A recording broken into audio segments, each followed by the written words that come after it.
When you treat cauliflower like a steak, it becomes a main course, not a substitute.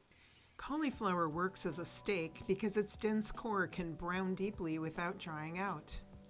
We'll build this dish in 3 parts: a walnut-caper salsa and a creamy cauliflower puree, both can be made ahead, and the steaks finished at the last minute. Let's get cooking! To make the walnut-caper salsa, you will need 1/3 cup coarsely chopped walnuts, a 1/4 cup olive oil, 2 tablespoons capers, a half of a jalapeno chili, 1 bunch Italian parsley, 1 tablespoon dried currants, 1 tablespoon sherry or red wine vinegar, and 1 teaspoon finely grated lemon zest. The only special equipment you will need is a microplane grater for the lemon zest.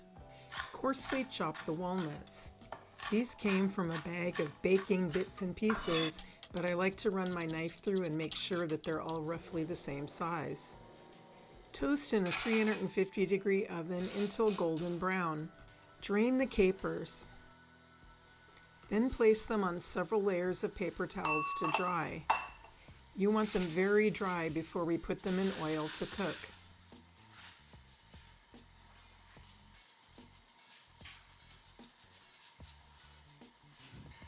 Heat the oil over medium-high and add the capers. Cook, swirling often, until capers burst and are golden brown and crisp. This will take about 5 minutes.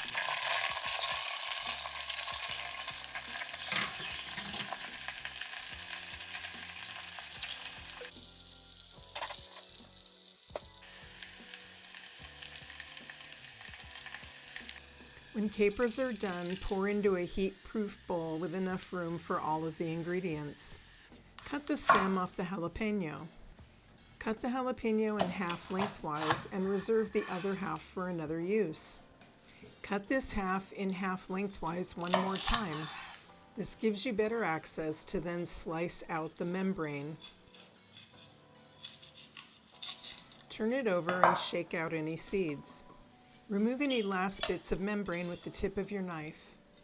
Repeat with the other piece. If you like heat, you can always add some of the seeds back into the salsa. Now cut very thin strips lengthwise into each piece.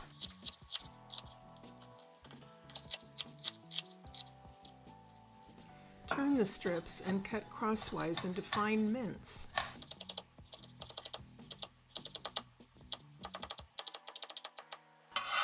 Add to the oil and capers.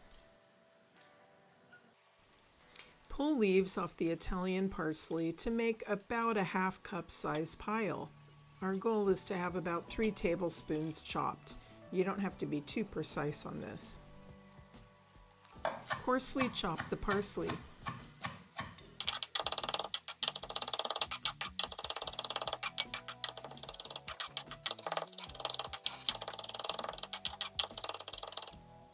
Add the parsley to the bowl. Now add the walnuts and the vinegar. Use a microplane grater to grate about 1 teaspoon of lemon zest. By holding the grater blade side down and grating over the top of the fruit, I can see how much zest is accumulating in the channel.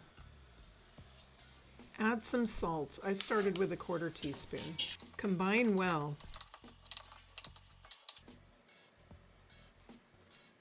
The salsa can be made 1 day ahead and stored covered in the refrigerator. Bring to room temperature before serving. To make the cauliflower steaks and puree, you will need 1 head cauliflower, kosher salt, 1 garlic clove, 1 lemon, 2 tablespoons tahini, 3 tablespoons olive oil, 2 sprigs of thyme, and additional lemon wedges for serving. The equipment you will need are a food processor and a 10-inch or larger oven-safe skillet. You do not want non-stick so that you can get the best possible sear on the cauliflower steaks. Set a large pot of water to boil on the stove. Remove the tough outer leaves from the cauliflower.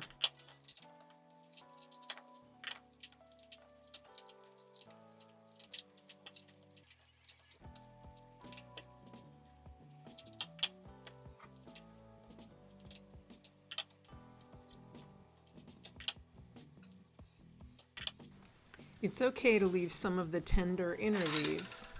Trim the stem to provide a flat base.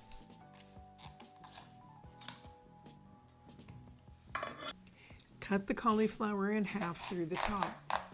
Rock the knife to make it easier to cut through.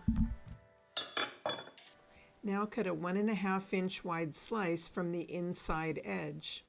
I like to actually measure so 1, it's thick enough, and 2, I can make sure that both sides are equal thickness. Now cut another 1.5 inch slice from the inside of the other half.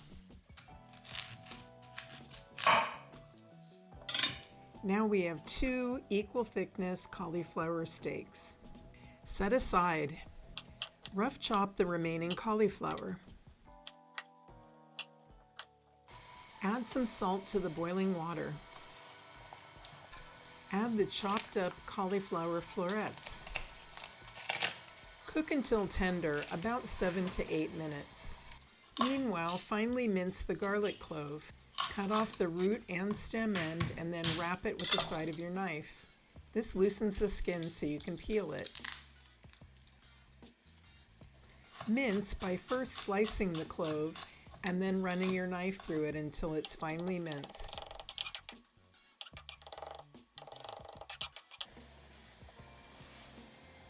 Test a larger piece of cauliflower with a paring knife. It should slide in easily. Drain the cauliflower. Allow to cool slightly. Use a paring knife to cut 2 3-inch long strips of lemon zest. Set aside for later.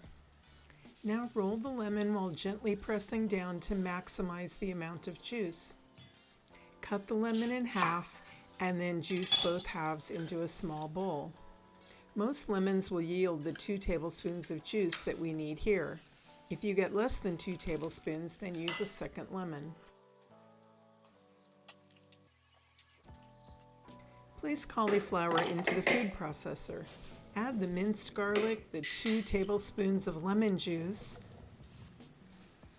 1 tablespoon of water, some salt, and the tahini.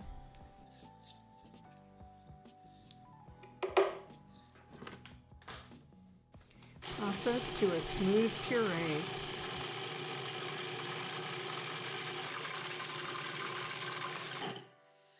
Scrape down the sides and then taste for salt and lemon. Adjust if needed. The puree can also be made a day ahead. Push plastic wrap directly onto the surface of the puree to keep it from turning gray. Refrigerate, but bring to room temperature before serving. When ready to make the cauliflower steaks, preheat oven to 425 Fahrenheit. Heat the 3 tablespoons olive oil in the skillet over medium-high heat.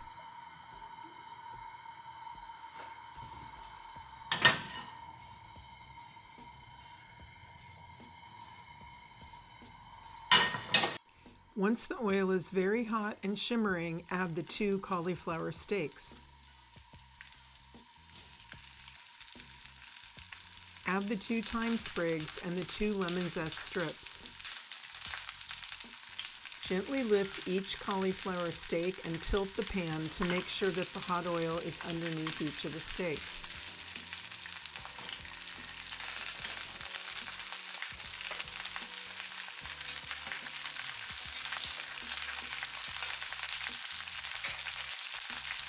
When the lemon and thyme start to brown, place them on top of the cauliflower steaks to keep them from burning.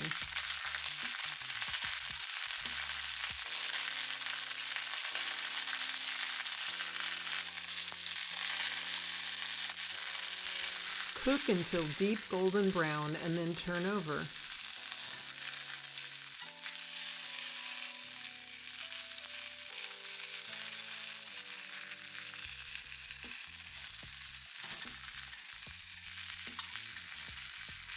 Season with salt and transfer to the oven.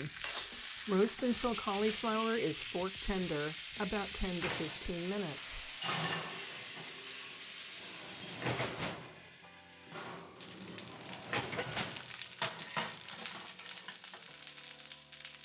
Test cauliflower with a fork to make sure it's tender.